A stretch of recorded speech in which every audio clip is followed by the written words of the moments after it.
जी नमस्कार आप सभी को।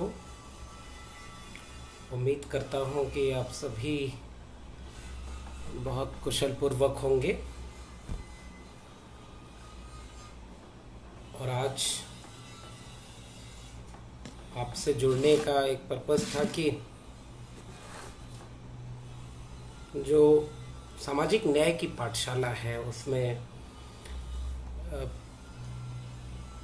हमने लंबे वक्त तक इस पर बात की कि सामाजिक न्याय क्या है और उसके पुरोधा कौन कौन रहे। आज जरूरत इस बात की है कि आरक्षण पर भी बात की जाए।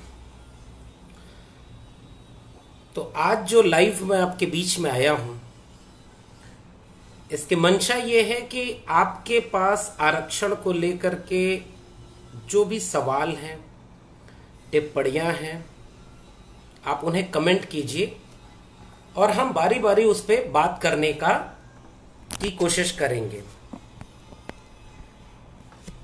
अवधेश जी बता रहे हैं आवाज कम आ रही है। बाकी लोग देखिए आवाज ठीक आ पा रही होगी तो बात हम लोग आगे करें। आवाज ठीक आ पा रही है? मनोज जी बहुत शुक्रिया। विजय मीणा जी जोहार, आपको भी आवाज ठीक मिल पा रही होगी मेरी जी। जय भीम। तो जिस दौर में हम लोग बात कर रहे हैं, अभी चंद दिनों पहले ही सुप्रीम कोर्ट ने मेडिकल परीक्षाओं में जो पीजी एडमिशन होता है उसमें आरक्षण अन्य पिछड़े वर्ग को लगभग 0 मिला। और वो पहले कई वर्षों से चला आ रहा था, जो सेंट्रल कोटा होता है। तो उसको लेकर के डीएमके ने कोर्ट में एक रिट पिटीशन दायर की और उसके खिलाफ ये सुप्रीम कोर्ट से अर्जी लगाई कि आरक्षण मेडिकल कोटे में अन्य पिछड़े वर्ग के लिए नहीं मिल पा रहा, 0 है। तो सुप्रीम कोर्ट के जजमेंट में उनसे आर्गुमेंट किया गया कि आपके तर्क से ये लग रहा है कि आप तमिलनाडु के कुछ लोगों को आरक्षण का ज्यादा लाभ देना चाहते हैं और इसलिए आप ये पिटीशन दायर किए।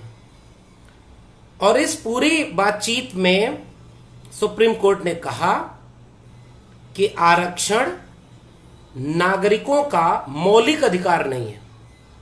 ये एक बहुत दिलचस्प टिप्पणी है और इस पर पूरे देश में विमर्श खड़ा होना चाहिए था। और जैसा कि हम जानते हैं, जब आरक्षण को लेकर के फैसला आरक्षण के पक्ष में होता है तो उस पर आंदोलन होते हैं, आत्मदाह की कोशिशें होती हैं। लेकिन जब आरक्षण की मूल संकल्पना के खिलाफ कोई फैसला आता है तो एक अजीब सी चुप्पी बौद्धिक जगत में और मेन स्ट्रीम स्पेस में होती है। तो मेरा मन था कि क्यों ना आरक्षण पर बात की जाए। और अभी मैं जो देख पा रहा हूं, देव प्रताप सिंह जी ने एक बहुत जरूरी टिप्पणी की है और यहीं से बात शुरू करते हैं। दरअसल आरक्षण शब्द ही एक खास तरह के विमर्श के खांचे में कैद हो गया है और यह माना जाता है कि आरक्षण कोई मांग रहा है और दूसरा एक वर्ग है जो दे रहा है। और इस मांगने और देने वाली भूमिकाओं के बीच जब जब टकराहट होती है तो भारत की पूरी मीडिया और पूरा विमर्श बदल जाता है। इसलिए ज्यादा सटीक शब्द है प्रतिनिधित्व। और संविधान की 14वीं अनुसूची, 15वीं अनुसूची और 16वीं अनुसूची तक में भी प्रतिनिधित्व का सवाल है। अनुच्छेद 15(4) जो भारत का पहला संविधान संशोधन था, 1951 में धारा 2 के तहत जोड़ा गया और इसमें यह तय किया गया कि भारत के पिछड़े, शैक्षणिक और सामाजिक तौर पर पिछड़े लोगों को सामाजिक और शैक्षणिक हिस्सेदारी के तहत प्रतिनिधित्व दिया जाएगा। तो मैं इस बात से बिल्कुल सहमत हूं कि हमें प्रतिनिधित्व के सवाल, हिस्सेदारी के सवाल के बतौर इस पूरे विमर्श को उठाना चाहिए, ताकि जो देने और मांगने वाला एक खांचा बना हुआ है, इस मिथ को तोड़ा जा सके। हमेशा उच्च वर्ग को यह लगता है कि वो दे रहा है, और जो पिछड़े तबके के लोग हैं और जो एससी और एसटी हैं, जो अनुसूचित जाति और जनजाति के लोग हैं, उनके लिए यह विमर्श किया जाता है कि वो मांग रहे हैं, जबकि यह पूरा विमर्श ही गलत है। यह आरक्षण मांगने और देने की प्रक्रिया से जुड़ा हुआ विमर्श नहीं है, इसलिए प्रतिनिधित्व ठीक शब्द लगता है, जो कि आरक्षण के लिहाज से संवैधानिक भी है। शीबा जी का एक सवाल आया है कि चाहती हूं ब्राह्मण द्वारा लोगों का, जिनको वो नीची जाति समझते हैं, इतना अत्याचार करने पर भी वो लोग एक क्यों नहीं है, जबकि इस शोषण में सरकार उनका साथ देती है। शीबा जी, बहुत अच्छा सवाल है आपका, थोड़ा बात का सवाल है। मैं सोच रहा था पहले अवधारणा पे बात करते कि आरक्षण की अवधारणा क्या है, समझ क्या है, इसको लेकर के क्या क्या तर्क उठते हैं, आप क्या सोचते हैं। आपके जहन में सबसे पहले शब्द जब आरक्षण आता है तो आप क्या आरक्षण के लाभार्थी बन के सोचते हैं, या आरक्षण के लाभार्थी न होने की वजह से उसके विरोध में ही सोचते हैं। निश्चित तौर पर दलित और आदिवासी तबके को जब आरक्षण दिया गया, और आदिवासी तबके को आरक्षण देने की प्रक्रिया में हमें जयपाल सिंह मुंडा का नाम नहीं भूलना चाहिए। दलित तबके और उसकी लड़ाई आरक्षण की लंबे समय से चली आ रही थी। ज्योतिबा फूले और खास तौर पे ईवी रामास्वामी पेरियार ने दक्षिण भारत में जो आंदोलन किया, और उन्हीं के दबाव में, पेरियार के दबाव में पहला संविधान संशोधन हुआ, और अन्य पिछड़े वर्ग के लिए ये सवाल आया। दिक्कत ये हुई कि आरक्षण हिस्सेदारी का सवाल है, प्रतिनिधित्व का सवाल है। तो जब हिस्सेदारी आप कहते हैं तो हिस्सेदारी कहां आप चाहते हैं? हिस्सेदारी संसाधनों में, हिस्सेदारी सत्ता में, हिस्सेदारी जल जंगल जमीन में, हिस्सेदारी प्रतिनिधित्व किस जगह पर? यानी जो आइडिया ऑफ इंडिया है उसमें हिस्सेदारी। ये देश किसका है, इस देश को कौन चलाए, इस देश को कौन कैसे चलाए, इस सब में भूमिका अगर देश के सभी तबके की नहीं है तो यह आइडिया ऑफ इंडिया के साथ ज्यादती है। इसलिए शीबा जी, आपके सवाल का फिलहाल जवाब यही है कि जब तक एक वंचित तबके को, जिसके साथ वंचना जाति के आधार पर हुई, जाति के आधार पर उनको चिन्हित करके सत्ता, संसाधन और हिस्सेदारी से वंचित किया गया, उनके भीतर यह सांस्कृतिक चेतना ही नहीं पैदा होने दी गई कि आपके साथ जो हकमारी की गई उसकी वजह जाति है, और जिसका शिकार सबसे ज्यादा अन्य पिछड़ा वर्ग हुआ। और अन्य पिछड़े वर्ग के लोग आज भी इसीलिए जो हिंदुत्व की पूरी बाइनरी है, हिंदुत्व होने की चीज है, उसमें ज्यादा शामिल हो जाते हैं। इसलिए मुझे लगता है कि जब तक वह चेतना नहीं आएगी तब तक एकजुटता नहीं आएगी, और एकजुटता के लिए ही कहा गया शिक्षित बने, संगठित रहें, संघर्ष करें। तो शिक्षा एक बहुत जरूरी उपाक्रम है। कमल तिवारी जी कहते हैं सबसे पहले जाति व्यवस्था खत्म होनी चाहिए। बिल्कुल कमल जी, आपसे सहमत है कि जिस आधार पर, जाति संरचना के आधार पर, जब पूरे भारत में सदियों से, और एक बात शुरू में ही आपसे कहना चाहता हूं, जैसे ही आप आरक्षण शब्द देखते हैं, आरक्षण शब्द सुनते ही आपके जहन में आरक्षण शब्द सुनते ही लगेगा कि जाति के आधार पर आरक्षण। मेरा आपसे सवाल है, क्या वाकई भारत में आरक्षण केवल जाति के आधार पर होता है? यह सवाल आपसे है। और अगर जाति के आधार पर आरक्षण होता तो फिर जाति के आधार पर आरक्षण मंदिरों में है कि नहीं? और आज जहां जहां हिस्सेदारी नहीं है, आरक्षण जाति के आधार पर कहां है? मंदिर में पुरोहित बनने से लेकर के गटर में घुस करके मैला साफ करने, इन दोनों में जाति के आधार पर आरक्षण है। पुरोहित एक तबके के लोग बनेंगे जो अपर कास्ट है, और मैला धोने का काम एक खास तबके के लोग करेंगे जो दलित तबके। इसलिए आरक्षण बाद में नहीं शुरू हुआ, आरक्षण दलितों को मिलने के साथ शुरू नहीं हुआ है, आरक्षण उसके पहले से चला आ रहा है। दूसरा, आरक्षण का आधार केवल जाति नहीं है, जाति के अलावा भी कई तरह के आरक्षण चलते हैं भारत में। मसलन एक बहुत प्रसिद्ध सा आरक्षण चलता है, स्वतंत्रता संग्राम सेनानी, उनके जो वारिस होते हैं उनको आरक्षण मिलता है। हर राज्य में अपने नागरिकों के आधार पर उस राज्य के जो लोग हैं, निवासी हैं, उनको अलग आरक्षण मिलता है, नौकरियों में, शिक्षा में, कई जगहों पर। कश्मीरी पंडितों के विस्थापन का आरक्षण मिलता है। सेना में जो लोग काम करते हैं उनके बच्चों को आरक्षण मिलता है। शारीरिक रूप से जो लोग विशेष रूप से सक्षम है उनको अलग आरक्षण मिलता है। भाषा के नाम पर कई जगहों पर अलग अलग आरक्षण मिलते हैं। और आरक्षण आर्थिक आधार पर ऑलरेडी मिलता है। मेडिकल कोटे, जहां से ये पूरा विवाद शुरू हुआ है, आपने एक विमर्श सुना होगा ना कि आरक्षण अगर लागू हो जाएगा तो कम योग्य डॉक्टर मिलेंगे, उनसे इलाज कौन कराएगा। क्या आपने ये सवाल सुना है कि जो लोग मेरिट में नहीं आते हैं मेडिकल कोटे में, वो लोग डोनेशन की सीट से करोड़ों रुपए देकर के डॉक्टर बनते हैं। तो अगर वो काबिल होते तो वो मेरिट में आते, करोड़ों रुपए उनके पास है तो उन्होंने रुपए दे करके डोनेशन की फीस से मेडिकल का कोर्स पूरा किया। कभी आपने उन डॉक्टरों के बारे में यह विमर्श सुना है क्या कि वे अयोग्य लोग हैं, उनसे कौन इलाज कराने जाएगा। तो यह जो जातिगत मानसिकता है वो आरक्षण को खांचे में बांध कर देखती है। मेरा अनुरोध आपसे यह है कि आरक्षण को एक विस्तार में देखना चाहिए। यानी भारत में आरक्षण सदियों से चला आ रहा है। यह संविधान से या छत्रपति साहू जी महाराज से या ज्योतिबा फुले पेरियार की मांगों की लड़ाइयों से नहीं शुरू हुआ, जाति के नाम पर ही चला आ रहा है। तो जाति के नाम पर आरक्षण पहले से चला आ रहा है। आर्थिक आधार पर जो लोग आरक्षण यानी पैसे देकर के जो कुछ भी खरीद लेते हैं, जहां मौका नहीं मिला, काबिलियत कम हुई, वहां वो लोग पैसे के दम पे खरीद लेते हैं। लेकिन वे अयोग्य इसलिए नहीं है क्योंकि वो अपर कास्ट है या अपर क्लास है। तो इस तरह के आरक्षण के विमर्श को हमें अब जरूर ध्यान देना चाहिए।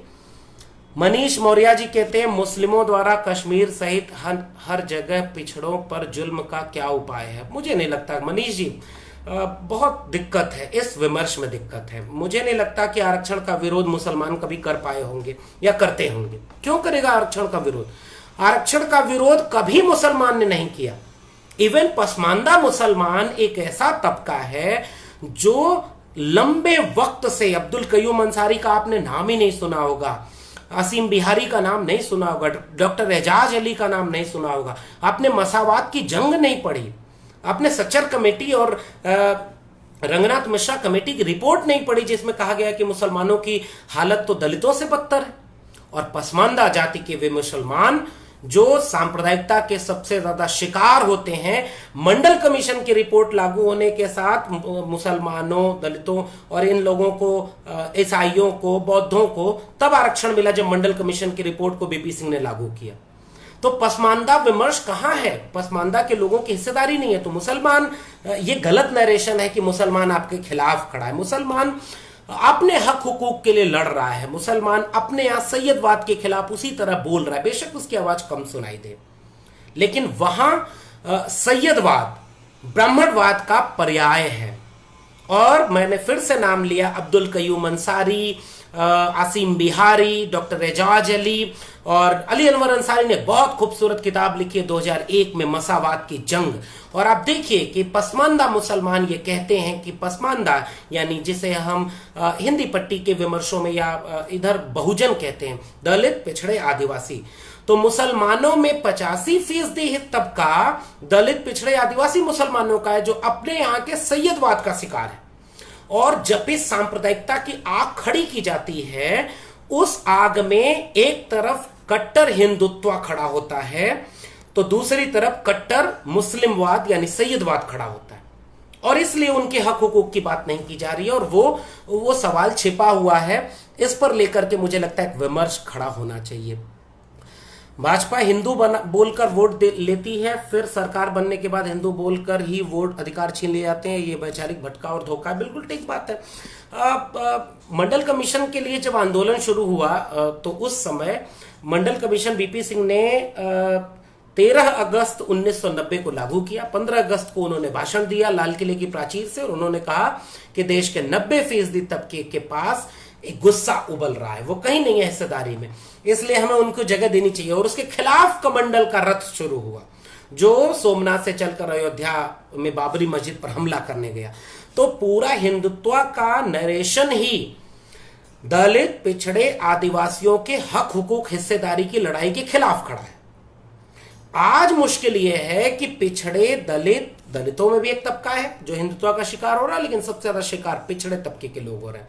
और इसीलिए देखिए आरक्षण का सबसे ज्यादा नुकसान पिछड़े तबके के लोगों का हो रहा है। आपने कभी खोजा है? आरक्षण 3 जगहों पर लागू है। 3 तरह के आरक्षण भारत में चलते हैं।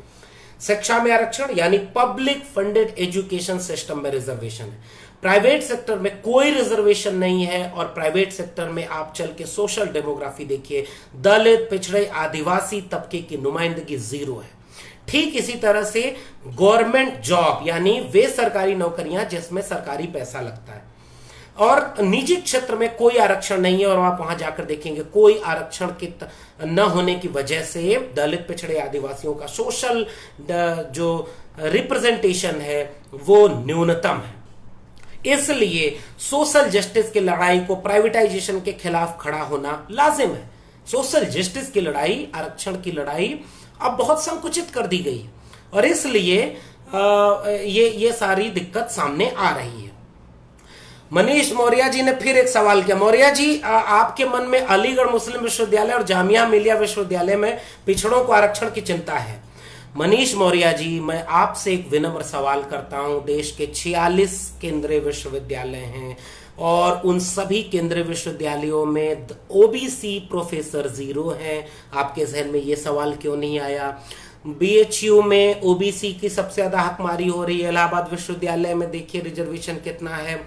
और जब 13 पॉइंट रोस्टर आया तो उसका विरोध कौन कर रहा था? मौर्य जी।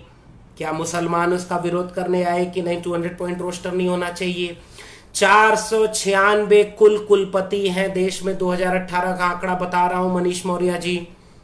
496 में से 6 दलित, 6 आदिवासी और 36 ओबीसी हैं। तो मौर्य जी, ओबीसी को कुलपति कितना होना चाहिए? अलीगढ़ और जामिया की चिंता जितनी आपको है, अगर उतनी चिंता देश के बाकी विश्वविद्यालयों को होती तो खोज के देखिए कितने लोग उसमें होते। इसलिए इस विमर्श में जाना मुझे लगता है कि खास तरह के विचार से आप प्रभावित हैं, इसलिए आप उस विमर्श में जाते हैं। ओंकार ओशो जी कह रहे हैं कि बिहार के दलित नेता थे मुंगेरी लाल जी। जननायक कर्पूरी ठाकुर जी के समय उन्होंने ओबीसी रिजर्वेशन भी किया था बिहार में। मुंगेरी लाल कमीशन के बारे बिल्कुल ठीक है, मैं तो उससे सहमत हूं, और मैं ये कहता हूं कि बिहार में पिछड़े वर्ग के साथ अति पिछड़ा का कंसेप्ट है, दलित महादलित का कंसेप्ट है, और एक विमर्श समय चल रहा है कि क्या पिछड़े वर्ग के बीच विभाजन होना चाहिए कि नहीं। Rohini committee, justice Rohini committee बनी हुई है, और उस कमेटी का रिकमेंडेशन है कि विभाजन होना चाहिए, अति पिछड़े लोगों को मौका मिलना चाहिए। मैं अब एक मंडल कमीशन की रिपोर्ट है, मंडल कमीशन की रिपोर्ट में जहां सिफारिशें हैं मैं उसका एक हिस्सा पढ़ना चाहता हूं। 13.5 मंडल कमीशन की रिकमेंडेशन। लोकतांत्रिक व्यवस्था में हर व्यक्ति और समुदाय को कानूनी अधिकार है कि वह देश के शासन में हिस्सेदारी निभाए। ऐसी उसकी आकांक्षा भी होती है। किसी वजह से किन्हीं हालातों में ऐसा हुआ है कि देश के करीब 52% आबादी को सत्ता में हिस्सेदारी देने से करीब करीब इनकार कर दिया गया। अब इसमें जल्दी सुधार लाने की जरूरत है, और इनको 27% आरक्षण देने की बात कही गई। पॉइंट नंबर 13.22 मंडल कमीशन की रिपोर्ट। हिंदू और गैर हिंदू ओबीसी यानी इसमें बाकी मुसलमान तबके के भी जो पिछड़े वर्ग हैं उनको भी शामिल करने की बात की गई। आबादी, कुल आबादी की करीब 52% है। इसी के मुताबिक केंद्र सरकार के सभी पदों पर ओबीसी के लिए 52% पद आरक्षित होने चाहिए। यह लड़ाई है असली। लेकिन उसमें यह कहते हैं कि अनुच्छेद 15(4), 16(4) के तहत आरक्षण की कुल मात्रा 50% के नीचे होनी चाहिए। इसलिए हम फिलहाल कानूनी बाध्यताओं को देखते हुए यह आयोग ओबीसी के लिए 27% आरक्षण दिए जाने की सिफारिश करता है।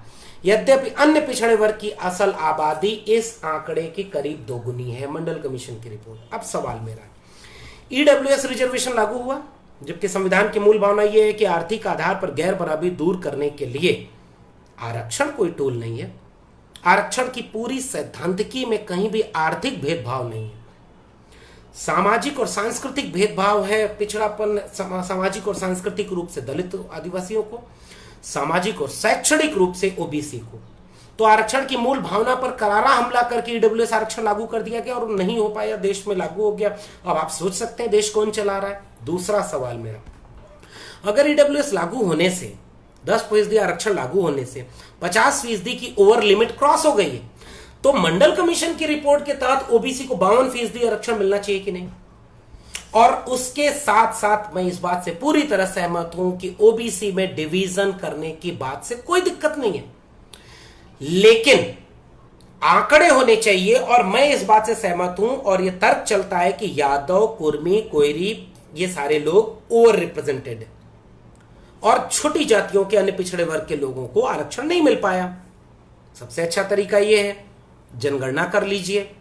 और जैसे मैं यादव हूं, यादव कम्युनिटी के भीतर जिन जिन पदों पर ओवर रिप्रेजेंटेशन है उनमें से यादवों को कुछ दिन के लिए आरक्षण छीन लीजिए, कोई दिक्कत नहीं है।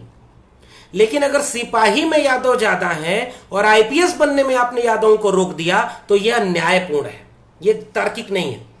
तो बिल्कुल ठीक बात है कि पहली बात मेरी यह है कि अन्य पिछड़े वर्ग का आरक्षण 52% होना चाहिए, मंडल कमीशन की रिपोर्ट कहती है। और इसीलिए तो जाति जनगणना की बात की जाती है कि जिसकी जितनी संख्या उसकी उतनी हिस्सेदारी और जिम्मेदारी दे दीजिए, और ओबीसी में उसका हक उसको मिलेगा जो नीचे के तबके में रह गया।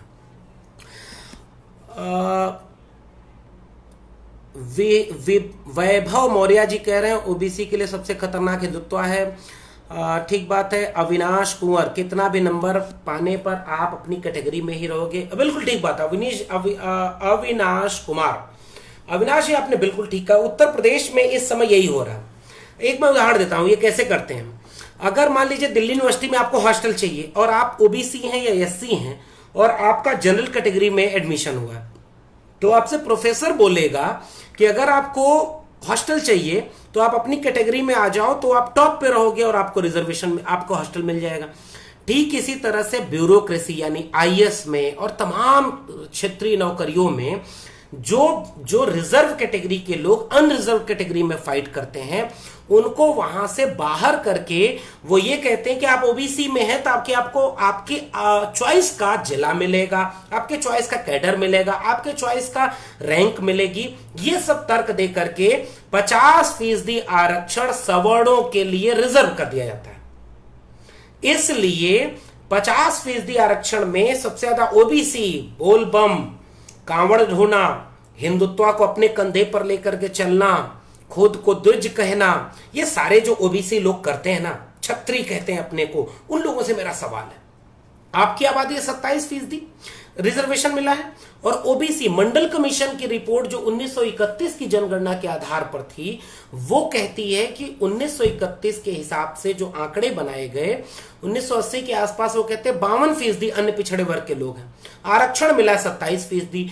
तो आप अनरिजर्व्ड कैटेगरी में यानी अनारक्षित में आप क्वालिफाई करने से रोके जा रहे हैं। तो सबसे ज्यादा हकमारी किसकी हो रही है? अन्य पिछड़े वर्ग की। और कांवड़ सबसे ज्यादा कौन ढो रहा है, कौन सत्यनारायण भगवान की कथा कर रहा है, कौन हिंदू बना हुआ है, ये देखना चाहिए। तो मेरा मानना यह है कि यूआर कैटेगरी के साथ सबसे ज्यादा ये काम किया जाता है कि वो अनरिजर्व्ड को रिजर्व फॉर अपर कास्ट कर दिया गया है। और मैं दिल्ली विश्वविद्यालय का उदाहरण देता हूं और पूरे डंके की चोट पर कह रहा हूं, लिखित परीक्षाओं में गुंजाइश होती है कि आप अपने मेरिट के दम पर यूआर कैटेगरी में रिजर्व कैटेगरी होने के बाद भी फाइट कर सकते हैं और आपको वहां पे जगह मिलेगी।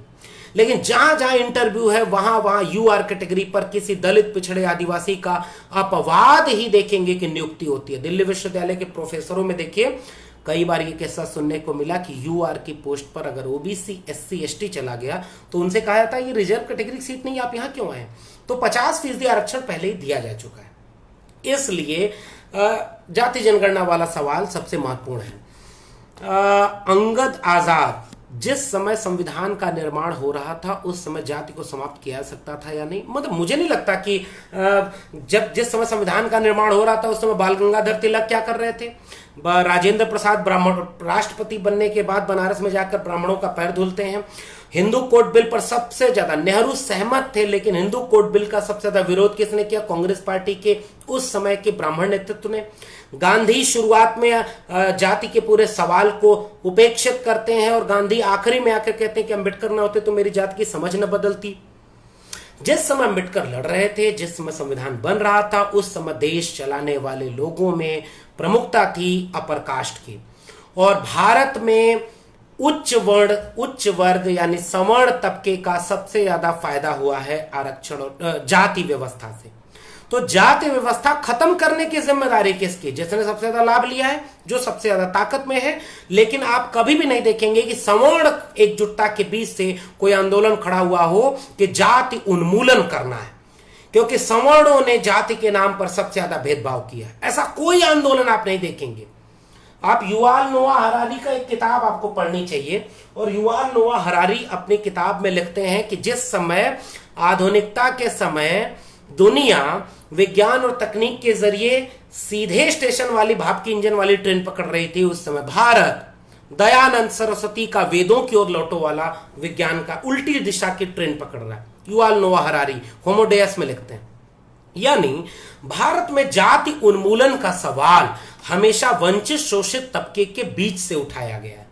इसलिए जाति तब तक नहीं खत्म हो सकती जब तक जाति को लेकर के वैसा आंदोलन कोई खड़ा ना हो जिसमें सवर्ण सबसे आगे आकर कहें कि नहीं, जाति व्यवस्था सबसे खराब व्यवस्था है। और एनिलेशन ऑफ कास्ट को पढ़ने नहीं देते। अंबेडकर को जातिवादी कहते हैं, फूले पेरियार को, रामस्वरूप वर्मा, जगदेव प्रसाद कुशवाहा को जातिवादी कहा जाता है। और अभी उनके नाम पर जो नेता बनते हैं उनको जाति, तो जो जाति का शिकार रहा है वो जाति कैसे खत्म करेगा? तो उस सामाजिक संरचना में जाति खत्म नहीं की जा सकती थी उस समय, इसलिए वो जाति के नाम पर वंचना अभी भी चली आ रही है। संदीप जी पूछते हैं कि क्या आप समझते हैं न्यायालय में आरक्षण होना चाहिए? बिल्कुल होना चाहिए। मंडल कमीशन की रिपोर्ट में एक जगह बहुत साफ कहा जा रहा है कि जो भी सार्वजनिक निकाय या निजी निकाय अगर 1 रुपए भी, मैं उसे अपनी भाषा में कह रहा हूं, 1 रुपए भी सरकारी अनुदान से चलता है, उन सभी जगहों पर आरक्षण लागू होना चाहिए। याद रखिए, अगर 1 रुपए भी सरकारी पैसा किसी भी निकाय में लग रहा है तो वहां रिजर्वेशन लागू होना चाहिए, लेकिन सरकारें लागू करती नहीं है। इस तर्क से मीडिया में भी आरक्षण होना चाहिए, इस तर्क से न्यायपालिका, आप क्यों नहीं आरक्षण देंगे? मीडिया में देखिए, आरक्षण शब्द भारत में चलता है, अमेरिका में उसके लिए एक शब्द चलता है डाइवर्सिटी। और अमेरिका में हर साल अपने यहां के हर संस्थान की सोशल डाइवर्सिटी इंडेक्स बनाया गया है और उस पर आंकड़े निकाले जाते हैं। मीडिया है, सार्वजनिक जगह है, स्कूल है, विद्यालय है, न्यायालय है, और हर जगह वो डाइवर्सिटी देखते हैं। बावजूद उसके अमेरिका में नस्ल भेदी आंदोलन चल रहा है। भारत में ऊना हुआ, सहारनपुर हुआ, दलित घोड़ी चरा तो मारा गया। हक हुकूक की बात छोड़िए, यूपी बिहार में इस समय किन जातियों के लोगों की हत्याएं हो रही हैं खुलेआम, और जाति के नाम पर वो हत्याएं हो रही हैं, जमीन कब्जे से लेकर के। भारत में जिन लोगों ने जाति के नाम पर सबसे ज्यादा फायदा उठाया है, उन लोगों ने जाति उन्मूलन का कोई आंदोलन ऐतिहासिक खड़ा नहीं किया। जाति के खिलाफ खड़ा हुआ हर आंदोलन बहुजन तबके से समर्थन किया है, जाति को गलत माना है। राहुल सांकृत्यायन से लेकर के भगत सिंह को हम कैसे भूलेंगे? लेकिन ओवरऑल ड्रास्टिक चेंज में नेहरू तक को झुकना पड़ गया हिंदू कोड बिल के समय। अमेरिका अगर अपने हर संस्थान का सोशल डाइवर्सिटी इंडेक्स के जरिए यह तय करता है कि मीडिया में कितने ब्लैक हैं, कितने व्हाइट हैं, जुडिशरी में कितने हैं, सोशल स्पेस में कितने हैं, तो भारत में यह सवाल क्यों नहीं पूछा जाना चाहिए कि न्यायपालिका में कितने जज दलित, पिछड़े, आदिवासी हैं, पसमानदा है? मीडिया में जो देश के लोकतंत्र का चौथा खंभा माना जाता है, अगर वहां एक खास तबके की नुमाइंदगी नहीं है तो उस खास तबके की नजरिया क्या होगा? और मीडिया में बैठकर 9 बजे एक संपादक यह डीएनए टेस्ट करेगा जिसका खुद का, मैं और कोई टिप्पणी नहीं करूंगा, लेकिन खुद की समझदारी कितनी मुश्किल है कि वो कहता है कि भारत में आरक्षण जाति के आधार पर नहीं, आर्थिक आधार पर होना चाहिए। क्या आपने कभी किसी आर्थिक आधार पर भेदभाव होता है? हम जानते हैं कि पूंजी, कम्युनिस्ट फिलॉसफी इसी जगह फेल हुई जब वो कहती थी कि पूंजीवाद आएगा तो जातिवाद टूट जाएगा। लेकिन हमारे यहां तो पूंजीवाद ने जातिवाद को नए सिरे से खड़ा कर दिया, और भारत में ब्राह्मणवाद के साथ पूंजीवाद का जो गठजोड़ है, इसने इसको और बुरा कर दिया। तो भारत में क्या हुआ कि मीडिया से लेकर के, जुडिशरी से लेकर कहीं भी रिप्रेजेंटेशन नहीं है। इसलिए सबसे अच्छा है कि जाति जनगणना हो जाए और हर एक पब्लिक फंडेड स्पेस में हर तबके की नुमाइंदगी होनी चाहिए। मेडिकल में आरक्षण की व्यवस्था है कि नहीं विवेक वर्मा जी? बिल्कुल है, लेकिन उसके अलग अलग प्रारूप है और उसी प्रारूप में अभी सुप्रीम कोर्ट एक बेहद आपत्तिजनक फैसला देता है कि मौलिक अधिकार नहीं है। जाति के नाम पर शोषण आपका मौलिक अधिकार है, जाति के नाम पर भेदभाव आपका मौलिक अधिकार है, इंटरव्यू में कम नंबर देना आपका मौलिक अधिकार है। कोई भी व्यक्ति जाति के नाम पर आया तो वो मेरिटहीन है। जो डीएनए वाला ये सुधीर चौधरी बोल रहा है ना, डीएनए के सुधीर चौधरी ने कहा कि आत्मविश्वास नहीं आएगा, तो आत्मविश्वास आरक्षण से नहीं आएगा, हम भी जानते हैं, लेकिन जाति खत्म होने से आएगा। और खुद सुधीर चौधरी को यह सवाल पूछना चाहिए कि उसके जी न्यूज में कितने फीसदी दलित, पिछड़े, आदिवासी ब्यूरो चीफ है, एडिटर है, एडिटर इन चीफ है, संवाददाता है। तो जो खुद नुमाइंदगी नहीं करता वह यह दावा कर रहा है कि आत्मविश्वास नहीं आएगा। शीबा जी कह रही हैं कि सरकार चाहती है प्रतिनिधित्व मुसलमानों का, यहां तो बिना आरक्षण के भी उनको आगे कर देते थे। ठीक बात है। संदीप समदर्शी, कोलेजियम सिस्टम क्या आरक्षण का ही एक रूप है? बिल्कुल है आरक्षण, वही तो मैं कह रहा हूं। जैसे सिनेमा में आरक्षण चलता है कि हीरो का बेटा हीरो होगा, वकील होने में आरक्षण चलता है कि वकील का बेटा वकील होगा। और दीपक मिश्रा, तमाम लोग जो ये अभी हुए, इन सब के पिताजी लोग क्या थे? जज थे, सुप्रीम कोर्ट के जज थे। अभी अगली बार कोई चीफ जस्टिस ऑफ इंडिया बनने वाले हैं, उनके पिताजी भी चीफ जस्टिस ऑफ इंडिया रह चुके हैं। आरक्षण अपने लोगों के लिए सबसे सुटेबल उनका होता है। एक विभाग में 20 प्रोफेसर में 18 प्रोफेसर ब्राह्मण होंगे, उन्हें कभी इससे आपत्ति नहीं होगी। और 2 यादव, 2 कुर्मी, 2 पटेल, 2 कुशवाहा, 2 जाटव, 2 वाल्मीकि अगर आ जाएंगे तो उन्हें लगेगा कि पूरा सिस्टम अस्त व्यस्त हो रहा है। कोलेजियम सिस्टम निश्चित रूप से एक आरक्षण का प्रारूप है। बहुत शुक्रिया शशिकांत जी। राज बहादुर जी,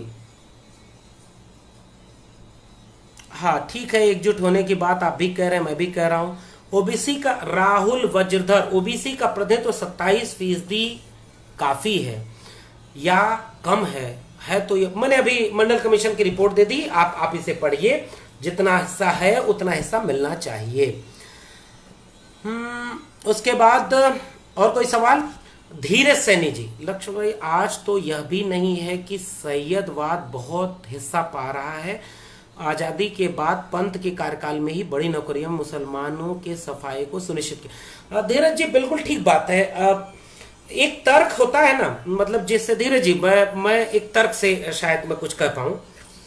जब अति पिछड़े वर्ग के लोग ये सवाल उठाते हैं कि सबसे ज्यादा आरक्षण का लाभ यादव लिए, या दलितों में से आवाज उठती है कि जाटव लिए, आदिवासियों से आवाज उठती है कि मीणा लिए, जबकि हकीकत वहां भी ये जानते हैं कि यादव किसी भी 4-5 विश्वविद्यालय, कोई 10-5 विश्वविद्यालय ऐसे नहीं है जिसमें यादव एक साथ, यादव, कुर्मी, कोयरी, पटेल विश्वविद्यालयों में कुलपति हैं, प्रिंसिपल हैं, प्रोफेसर हैं।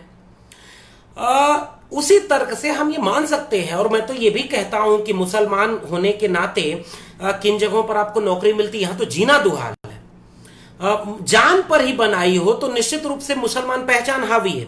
लेकिन क्या यह तर्क पसमानदा को सही संतुष्ट कर पाएगा कि नहीं सैयदवाद का भी कोई प्रतिनिधित्व नहीं है? पसमानदा तो ये सवाल करते हैं ना कि जितना भी प्रतिनिधित्व मिला वो सैयदों को मिला। बेशक आपके तर्क से वो बहुत कम है, हम इससे सहमत हैं।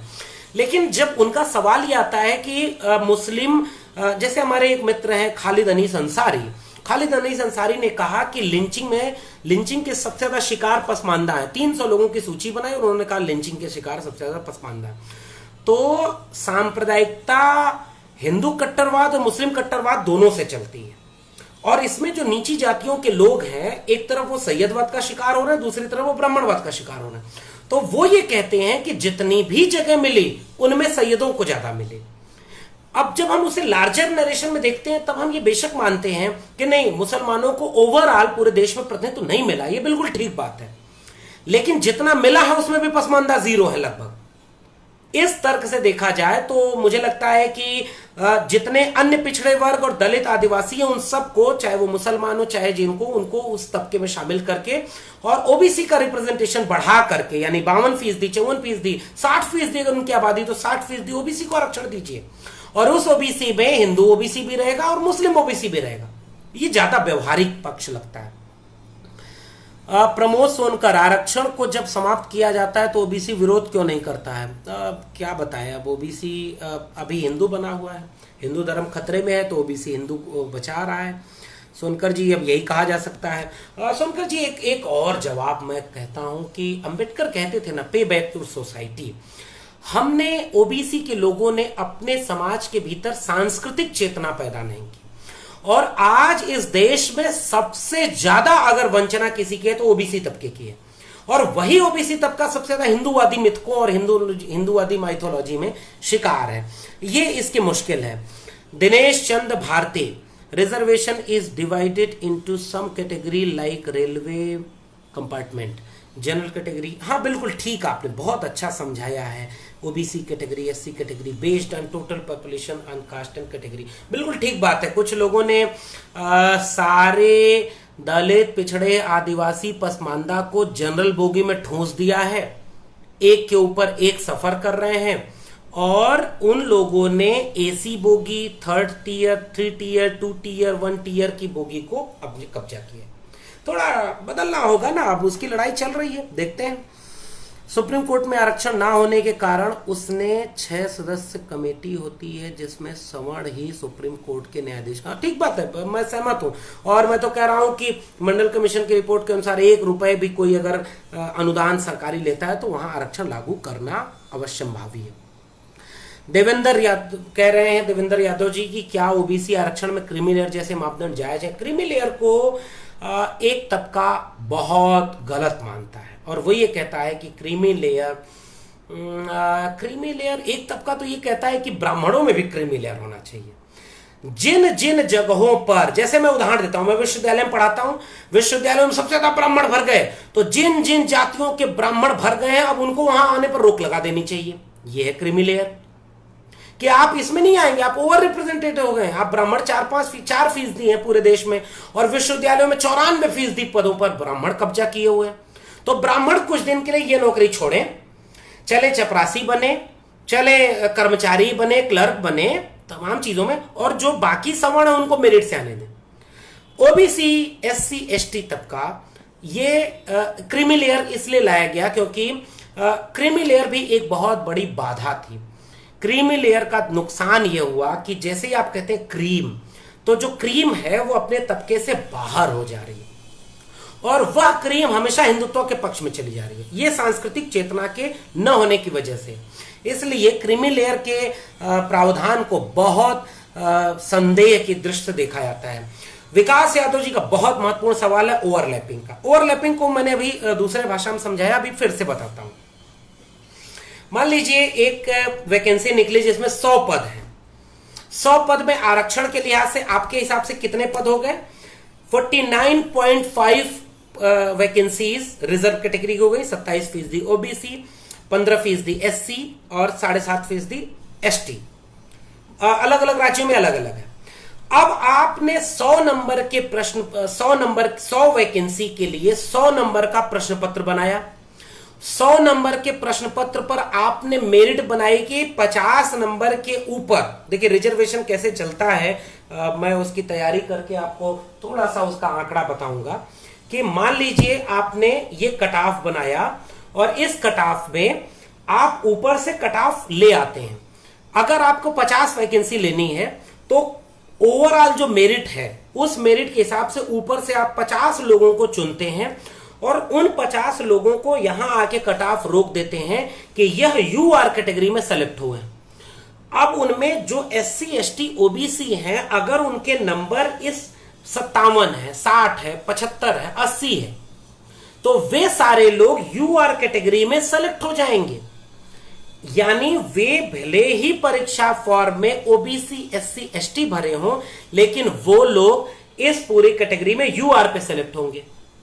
यानी इस यूआर में एससी, एसटी, ओबीसी भी काउंट होंगे, केवल ओबीसी नहीं, और केवल यूआर, जनरल नहीं। अब 50 सीटें आपकी भर गई।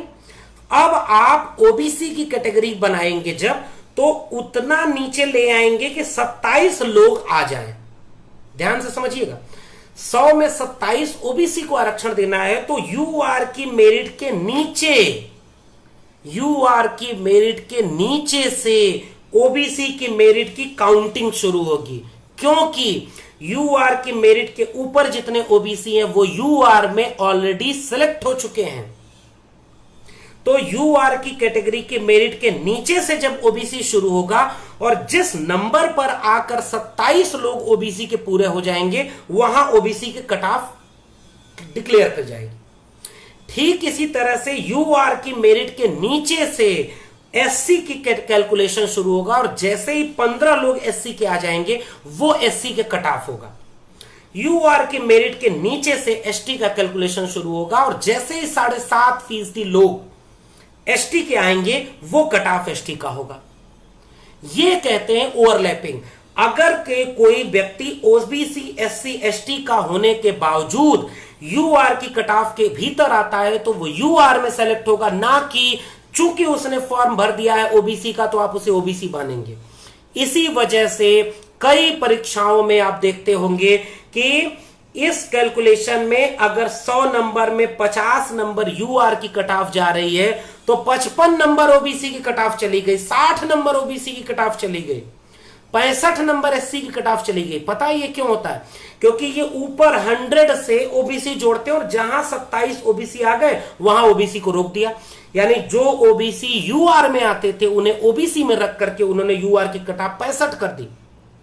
और जाहिर सी बात है 27 लोगों को अगर चुनना है तो ओबीसी में 27 लोग 65 नंबर पद तक ही मिल जाएंगे। और अगर जनरल में अब आपने उसे यूआर को जनरल यानी सवर्णों के लिए आरक्षित कर दिया तो आपको 50 लोगों को चुनना है तो आपको नीचे कट ऑफ ले आकर के 55 पे ले आना है। तो ओबीसी की कट ऑफ चली गई 65 और जनरल की कट ऑफ चली गई 55। यह है भेदभाव। और इसके लिए कई तरह के तर्क चलते हैं। इसकी काट क्या ढूंढते हैं? वो काट ये ढूंढते हैं कि आपने फॉर्म में ओबीसी भर दिया है। भाई फॉर्म में ओबीसी भर दिया तो ओबीसी पैदा ही हो गए, तो यूआर का मतलब 50% रिजर्वेशन आरक्षण की बुनियादी सिद्धांत की अवहेलना है। दूसरा तर्क कि अगर आपने उम्र में छूट ली है, मसलन अगर आप पीसीएस कैटेगरी में हैं और अगर आपने ओबीसी की उम्र की छूट ली है तब आप यूआर में नहीं जा सकते। लेकिन अगर आपने उम्र की छूट या किसी भी तरह की छूट अगर आपने प्राइमरी में और सेकेंड स्टेप के एग्जाम में नहीं ली है तो आप ओवरलैप करके यूआर की कैटेगरी में जाएंगे। इसलिए सबसे ज्यादा आरक्षण के साथ भेदभाव होता है। धीरज सैनी जी का एक और कमेंट आया है। अभी तो शर्मनाक यह है कि मोदी ओबीसी के युवाओं से स्टेटस लगवाए जा रहे हैं कि हम देशभक्त हैं। बिल्कुल ठीक बात है धीरज जी, इससे सहमत हूं कि जब तक हिंदुत्व को ओबीसी अपने कंधे पर ढोता रहेगा, कृष्ण का मंदिर बनाएगा, खुद को छत्री कहेगा, हिंदू धर्म का रक्षक कहेगा, तब तक इस देश में कभी भी सोशल जस्टिस नहीं होगा, प्रतिनिधित्व नहीं होगा, हक हुकूक हिस्सेदारी नहीं होगी। और ओबीसी प्रोफेसर में 0 होगा लेकिन उसको चिंता नहीं होगी। ओबीसी मंदिर में पुजारी भी 0 होगा तो भी उसे चिंता नहीं होगी। बाकी और कोई सवाल हो तो आप लोग पूछिए, कुछ और रोचक बातचीत की जाए। आप कमेंट भी कर सकते हैं। आप आरक्षण का विरोध भी करते हो तो भी आइए।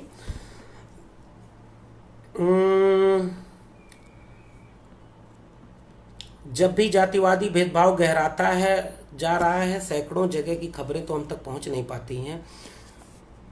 वर्तमान की सरकार की मूल भावना ही यह है कि जिन्होंने हिंदुत्व के चोले में ढककर लोगों को। हाँ शिबा जी, आपकी बात से बिल्कुल ठीक है धीरज जी। और आरक्षण तो गैर सरकारी क्षेत्र में संसाधनों में होना चाहिए। मैं तो कह रहा हूं कि मंडल कमीशन ने धीरज जी एक बहुत दिलचस्प बात कही है कि अगर आप सार्वजनिक पैसा 1 रुपए भी लेते हैं ना तो आपको आरक्षण देना होगा। आप पैसा सरकार का ले रहे हैं, स्ववित्त पोषित के नाम पे चला रहे हैं, तब इसीलिए कोई प्राइवेट सेक्टर जैसा कॉन्सेप्ट ही नहीं है। निजी क्षेत्र कहीं नहीं है, वो सार्वजनिक क्षेत्र है। क्योंकि एक कंपनी लगाने के लिए राज्य जमीन, बिजली, पानी और तमाम तरह के कर में छूट देता है, हॉस्पिटल बनाने के लिए देता है, और आप वहां रिजर्वेशन नहीं लागू करते। एक इंस्टीट्यूट बनाते हैं, आप कोई भी चीज चलाते हैं, आप उसको सरकार आपकी मदद करती है। अगर सरकार मदद कर रही है तो वहां दलित, पिछड़ा, आदिवासी क्यों नहीं होना चाहिए? इसलिए आरक्षण की लड़ाई 2 जगहों पर तो बहुत जरूरी है, प्रतिनिधित्व और हिस्सेदारी के लिहाज से। एक भी रुपया सरकारी पैसा जहां भी लग रहा है उन सभी जगहों पर 100% पद आरक्षित होने चाहिए। 100% पद। जितनी आबादी सवर्णों की है उतनी आबादी में सवर्ण आए, और जितनी आबादी दलित, पिछड़े, आदिवासियों की, पसमानदा की है उतनी आबादी में वे सारे लोग आए, तब जाकर के बात होगी। ढेर सारे कमेंट आप लोगों के आ रहे हैं, मैं कोशिश करता हूं कुछ और कमेंट के जवाब दे पाऊं। हर्षवर्धन दावने जी कहते हैं देश के सवर्ण देश में समता नहीं चाहते, फिर देश में समानता कैसे आएगी जब तक सवर्ण अपना विचार नहीं। देखिए ना, मतलब हम शोषकों से कब तक ये कहेंगे। एक सवाल तो बिल्कुल ठीक है कि हमारे देश में जिसके जहन में सबसे ज्यादा जातिवाद है वह सेकुलर और कास्टलेस माना जाता है।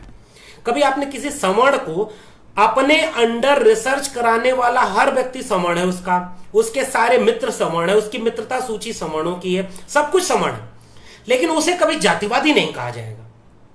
क्यों? क्योंकि जिसने जाति बनाई उसने यह नरेशन खड़ा कर दिया कि जो इस जाति का शिकार है वे सारे जातिवादी। इसीलिए भारत में समानता की लड़ाई नहीं हो पा रही, क्योंकि जहां बीमारी है वहां इलाज नहीं हो पा रहा है, और बीमारी जो बीमारी का शिकार है उसी को बीमारी का इलाज करने को बार बार कहा जाता है।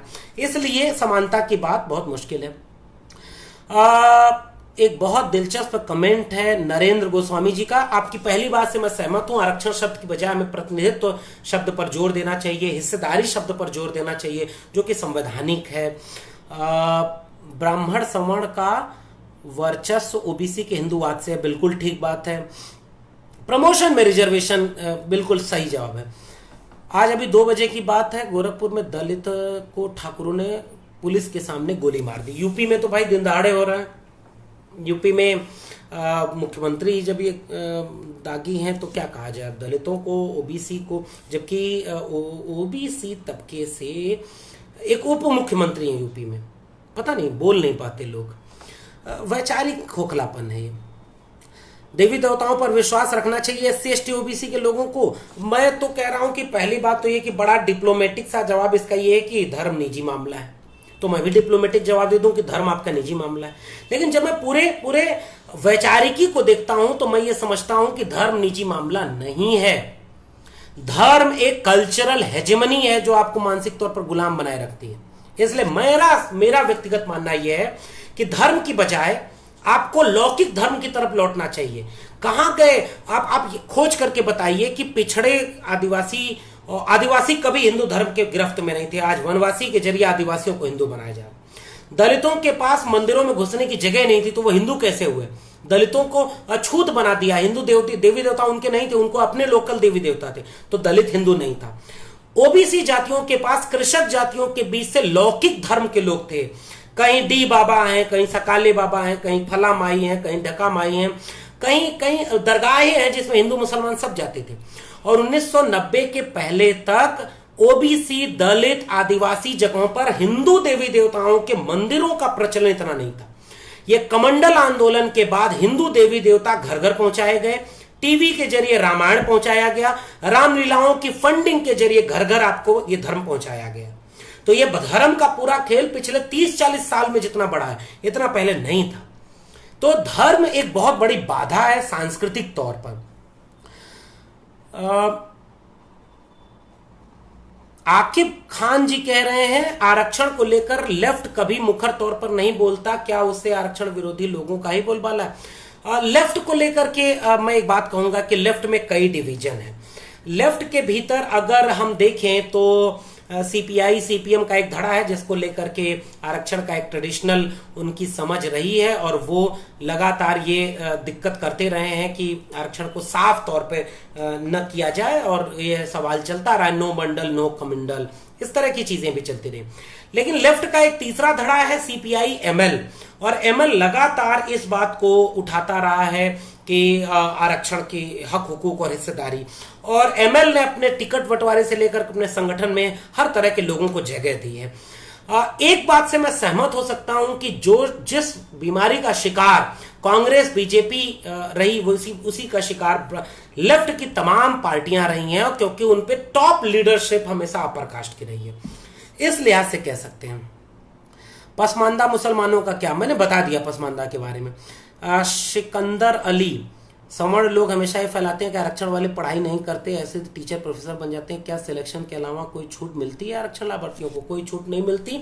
और प्रोफेसर बनने के लिए सबसे ज्यादा प्रोफेसर, ये देखिएगा कि कितने सवर्णों के बीबी, बच्चे, रिश्तेदार, नातेदार प्रोफेसर हैं। कितने लोगों ने अपने सवर्ण गुरु चेला करके प्रोफेसर बनाया, उन सबके पास क्या मेरिट थी? 3rd डिवीजन है गुरु के शिष्य, लेकिन गुरु के अभिन्न चेला हैं और झोला ढोते हैं, तो वो आज दिल्ली विश्वविद्यालय से लेकर के देश भर के विश्वविद्यालय में परमानेंट अपॉइंटमेंट किए हुए हैं और अपने एप्लीकेशन तक लिखने नहीं आता ढंग से। तो इस पर छोड़ दीजिए, मेरिट का तर्क ही झूठा है। हमारे यहां शिक्षा व्यवस्था, मेरिट, हमारे यहां का जो तर्क है, सोशल जस्टिस की फिलॉसफी ये कहती है कि मेरिट भीड़ के बीच से काबिल के चुनाव का प्रक्रिया नहीं है। हमारे यहाँ की शिक्षा व्यवस्था, हमारे यहाँ के मेरिट की संकल्पना भीड़ के बीच से बहुत सारे लोगों को बाहर करने की प्रक्रिया है और थोड़े से लोग बच जाएं उन्हें हम मेरिटोरियस कहते हैं। जबकि ये एक ऐसी रेस है जिसमें बच्चा अगर पढ़ने गया तो उसका सोशल बैकग्राउंड से सोशल डिस्क्रिप्शन नंबर नहीं है, जो जेएनयू में होता था। जेएनयू में आप किस तबके से आए हैं, अगर आपने प्राइमरी स्कूल में पढ़ाई की है, सरकारी स्कूल में पढ़ाई की है, तो जेएनयू ज्यादा नंबर देता है, आपको एडवांटेज देता है। अगर आप महिला हैं तो एडवांटेज ज्यादा देता है। अगर आप इन जातियों के हैं जिनका सामाजिक और सांस्कृतिक हिस्सेदारी बहुत शून्य है, उनको एडवांटेज देता है।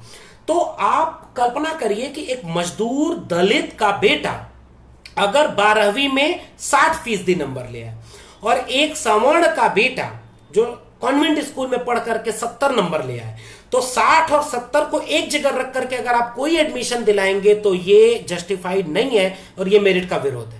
इसलिए आरक्षण के ऊपर सबसे ज्यादा हमला जिस मेरिट के तर्क से किया जाता है वो मेरिट का तर्क निहायत वाहियात, निहायत अतार्किक और असमानता पर आधारित है।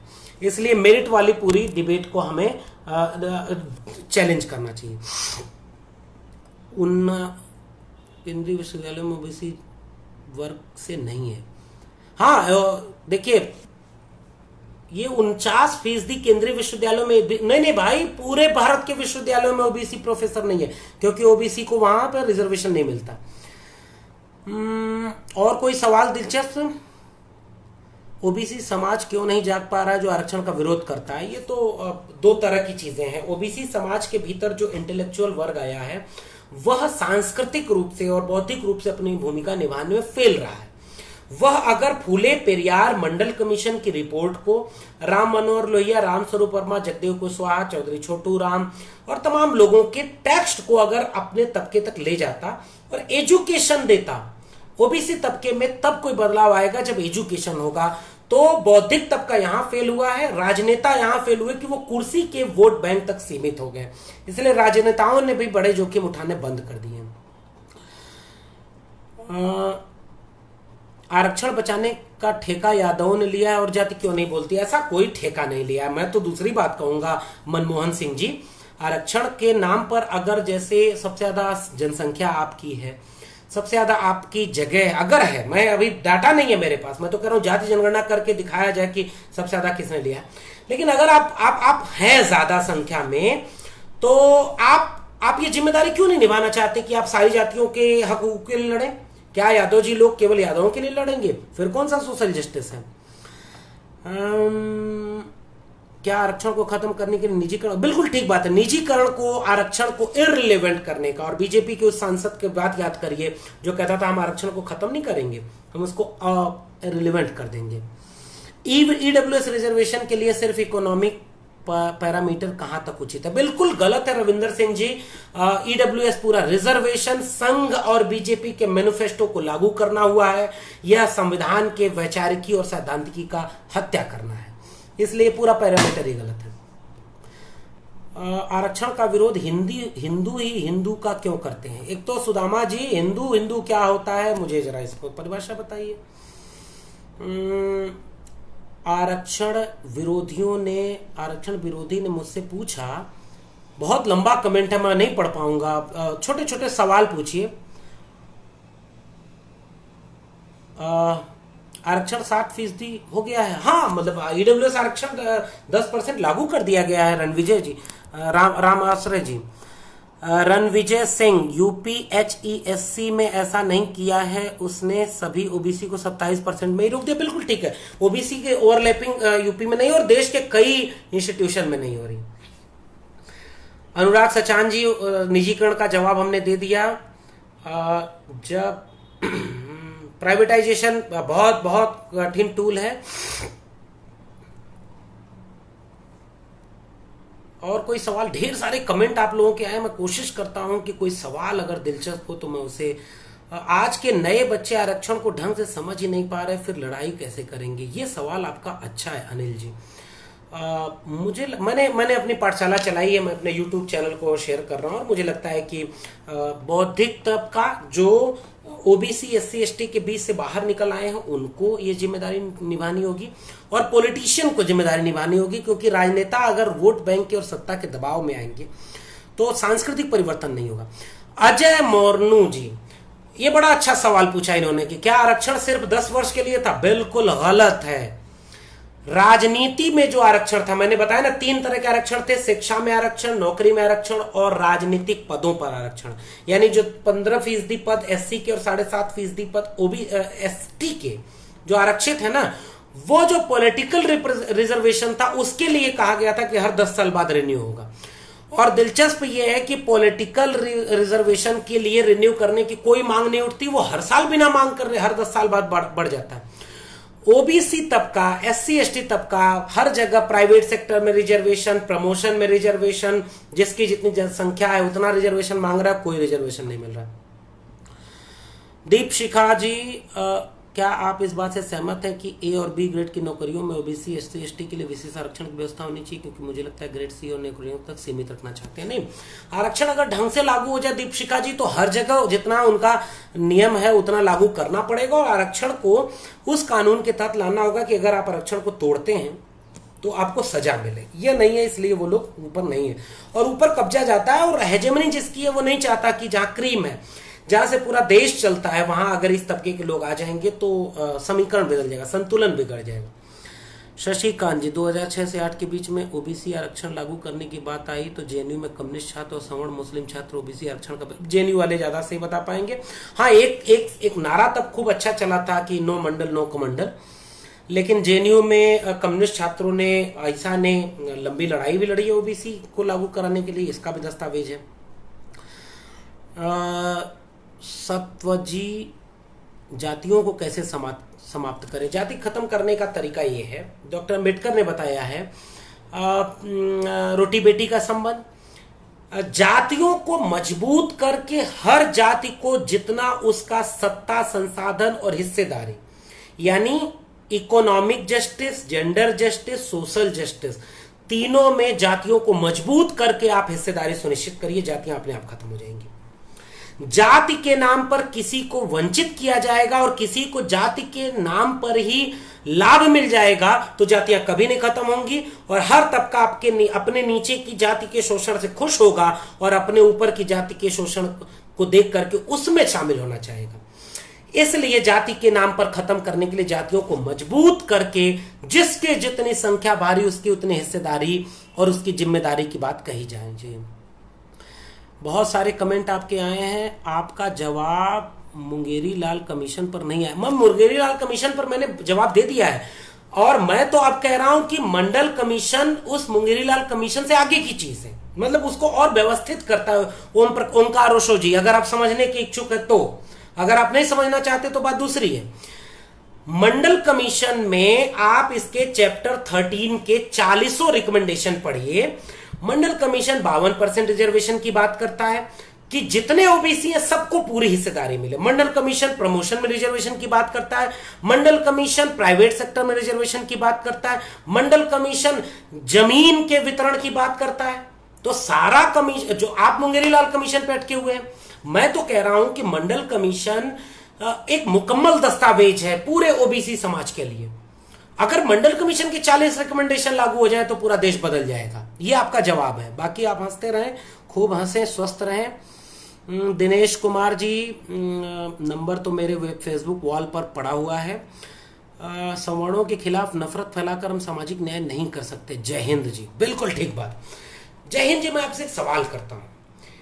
पूरे सामाजिक न्याय के गंभीर विमर्श में आप एक जगह मुझे बता दीजिए जहां कहीं भी सामाजिक न्याय सवर्णों के खिलाफ खड़ा है। ये गलत धारणा बनाई गई है। सामाजिक न्याय की पूरी लड़ाई किस बात की है? कोई कुछ जातियों के लोग ओवर रिप्रेजेंटेड हैं, उनको भाई हटाया जाए।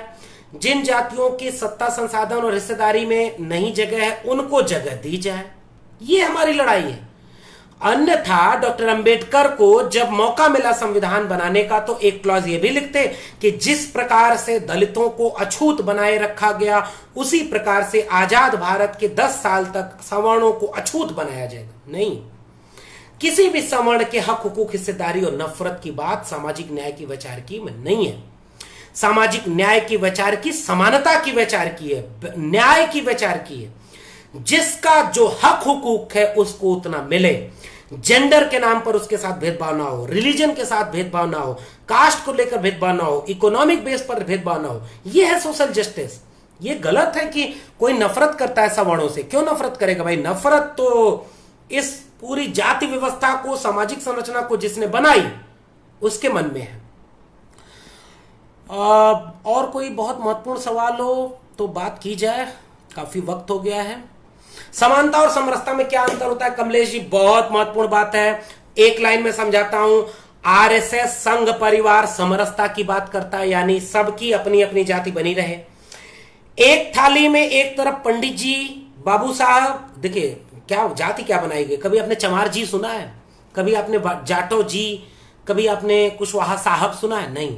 ये पंडित जी, ठाकुर जी, बाबू साहब, ये संबोधन भी देखिए कितने खतरनाक है। ये कल्चरल हेजेमनी है। अब मैं जो एग्जांपल दे रहा हूं वही सामाजिक समानता और समरसता है। एक थाली है जिसमें एक पंडित, एक ठाकुर, एक वैश्य, एक दलित, एक आदिवासी, एक पिछड़ा, सब बैठ के खा रहे हैं। लेकिन सबसे ज्यादा जो ताकतवर है वो खा रहा है, और लेकिन कह रहा है कि देखो हम एक थाली में बैठकर सबके साथ खा रहे हैं। ये है हमारी सामाजिक समरसता। और जैसे ही हक हुकूक की बात होगी, जैसे ही दलित बोलेगा कि जमीन में हिस्सेदारी बराबर की होनी चाहिए, लैंड रिफॉर्म, पंडित जी कहेंगे नो रिफॉर्म।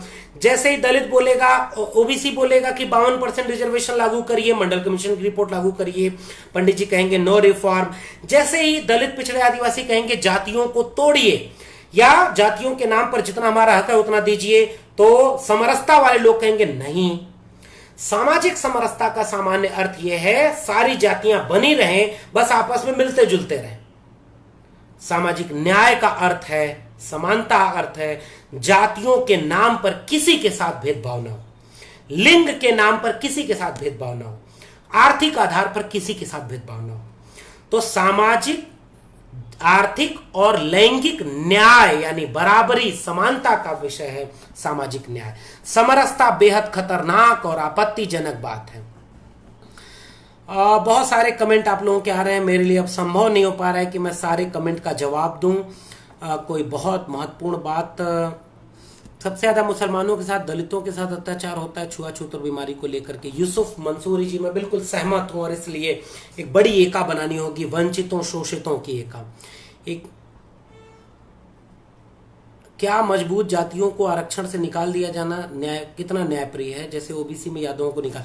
मैं तो कह रहा हूं कि किसी जाति को निकालने से पहले आंकड़े आने चाहिए। बिना आंकड़े के यह देश चल रहा है। जिस तरह से कोरोना की महामारी में आंकड़े छिपा करके डिजिटल रैली करके प्रचार किया जा रहा है, उसी तरह से इस देश में आंकड़े छिपाए जा रहे हैं। सीधा सा जवाब यह है, जनगणना होने वाली, हर जाति की जनसंख्या निकालिए, हर जाति की आबादी निकालिए कि क्लास 1, 2, 3, 4 हर कैटेगरी की नौकरियों में उस जाति के कितने लोग शामिल हुए।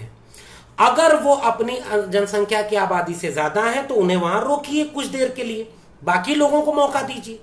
लेकिन आप पूरे आरक्षण से कुछ जातियों को निकालना चाह रहे हैं, तो ये पॉलिटिकल स्टंट है, ये धोखेबाजी है और ये कुतर्क है।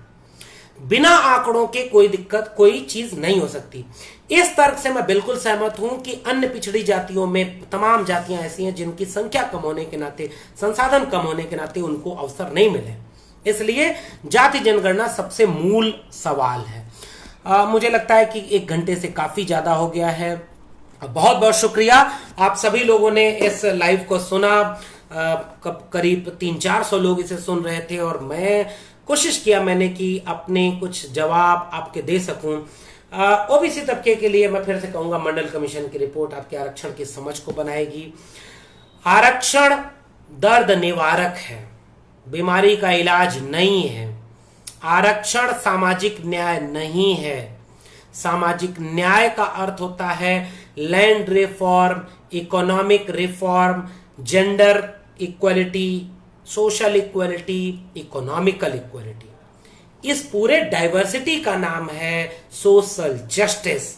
और आरक्षण की बजाय प्रतिनिधित्व का सवाल सबसे महत्वपूर्ण है, और प्रतिनिधित्व के सवाल के जरिए हम आइडिया ऑफ इंडिया के साथ ज्यादा न्याय कर पाएंगे। अगर आप सवर्ण तबके के हैं तो भी आप एक बार सोचिए ना कि क्या आपके पास वाकई इस बात के तर्क हैं कि कुछ जातियों के लोग कभी विश्वविद्यालयों में प्रोफेसर ही ना बन पाए, न्यायाधीश ही ना बन पाए, मीडिया में नहीं है, ब्यूरोक्रेसी में नहीं है। ये देश किसका है और किस तरह का लोकतंत्र है ये? तो भारत में सामाजिक न्याय की हत्या किया है ब्राह्मणवाद, सामंतवाद और पूंजीवाद की गठजोड़ ने। हमारी लड़ाई ब्राह्मणवाद के साथ सैयदवाद के साथ होनी चाहिए, हमारी लड़ाई ब्राह्मणवाद के साथ पूंजीवाद की होनी चाहिए, हमारी लड़ाई ब्राह्मणवाद के साथ पितृसत्ता की होनी चाहिए, और तब हम एक ऐसा भारत बना पाएंगे जो सबका होगा। आरक्षण खत्म करना, उस दिशा में बढ़िए। ऐसा हो जाए कि एक भी जाति को आरक्षण की जरूरत ही ना पड़े। अगर किसी भी जाति को आरक्षण की व्यवस्था खत्म हो, हम वो चाहते हैं, लेकिन जाति के नाम पर भेदभाव खत्म हो, हम ये चाहते हैं। उसके पहले हम ये चाहेंगे कि जाति के मजबूत हो और जातियां खत्म हो। धन्यवाद। आज का ये फेसबुक लाइव आरक्षण के कुछ सवालों के साथ था। आप जुड़े, आप सभी का बहुत बहुत धन्यवाद। फिर मिलेंगे, बहुत बहुत शुक्रिया। जय भीम, जय मंडल, जय पसमानदा, जय संविधान।